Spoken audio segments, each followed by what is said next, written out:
This is Kamryn Jones, Lieutenant Commander, U.S. Coast Guard and Military Assistant to the Secretary. And this week, DHS was on the move. Secretary Noem hit the world stage, meeting with allies across 4 countries to advance America's security and defend our homeland. In Poland, the Secretary met with President Andrzej Duda, where he praised President Trump's strong leadership and thanked Secretary Noem for visiting. His message back to Washington: Poland believes in America.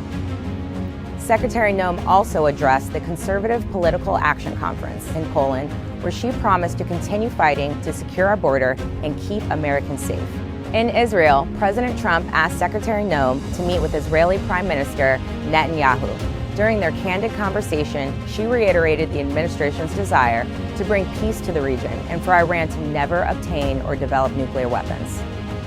Together with Israeli Foreign Minister Zar, Secretary Noem held a candle lighting and tree planting ceremony for the victims of last week's terrorist attack in Washington, D.C., a gesture reaffirming America and Israel's long-standing friendship.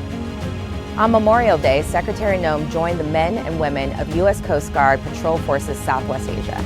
There she made history as the first U.S. Homeland Security Secretary to visit the base in Bahrain.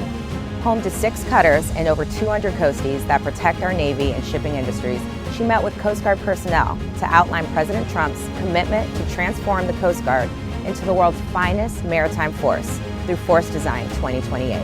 While there, Secretary Noem was welcomed by the King of Bahrain. The two met to discuss U.S. security assets and reaffirm the country's long-standing friendship.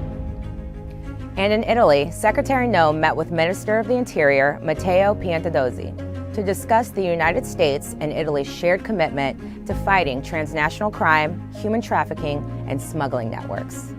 And that's all for this week. Thank you for joining. Until next time.